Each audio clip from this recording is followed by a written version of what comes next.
It was an extraordinary exchange by Donald Trump and JD Vance with President Zelenskyy of Ukraine that broke yesterday morning in Australia. What did you make of it?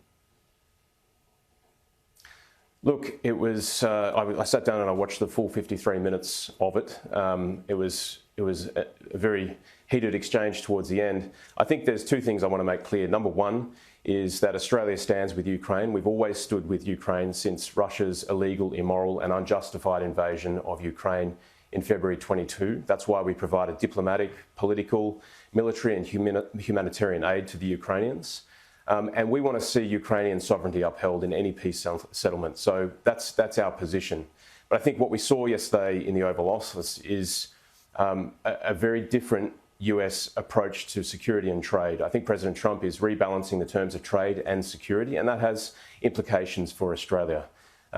We need to demonstrate a strong hand. President Trump studies your cards very closely, and I think he wants to know that his allies have a strong hand.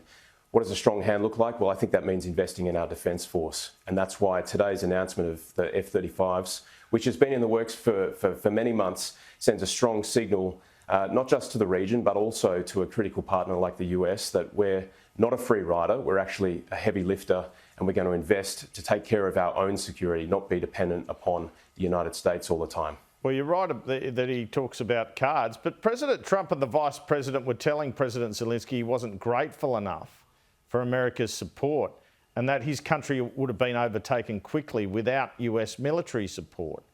Is that true in your view? Look, we supported Ukraine with Bushmasters. We urged the government to commit our retiring Abrams tanks, 49 of them. They won't be given until later this year, which is a disgrace in my view. They should have been given to the Ukrainians a long time ago. That's why we've supported Ukraine, because they needed our help.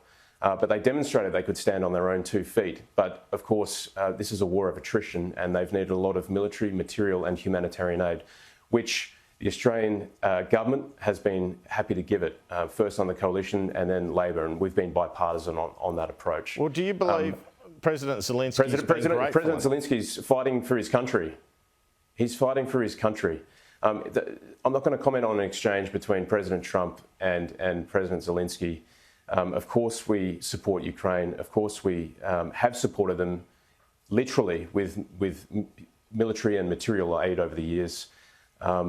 There's a lot to play out still, and we just hope we can get some sort of peace settlement that upholds Ukrainian sovereignty in the process. Because this is an extremely tricky foreign policy, no matter whether you win or Anthony Albanese does, isn't it? Where are we at as a country if we have to disagree with the US administration on this and yet still have an alliance, still have AUKUS and try to prevent tariffs on our country? Well, that's right. Like I said, President Trump is rebalancing the terms of trade and security, and we need to have a strong hand. And we've got a very passive Prime Minister. We saw that on full display last week, where he was flustered, he wasn't across his brief. He should have gone to President Trump's inauguration. He should have been there to build that relationship, and we have to demonstrate that we have a strong hand. Andrew, if you watched that video as well, you saw President Trump talk a lot about raw earths, or I think he meant rare earths. We have an abundance of rare earths. We have 4% of the world's reserves. We actually have a very strong hand. We have a strong hand when it comes to rare earths, and we also have a strong hand with our alliance with the United States, with the strategic depth that we've provided for many years now. But the signal is very clear from the Trump White House. Don't be a free rider, be a heavy lifter, invest in your own security, invest in the Defence Force, and that's what we're doing today by announcing the 4th Squadron of F-35 Joint Strike Fighters.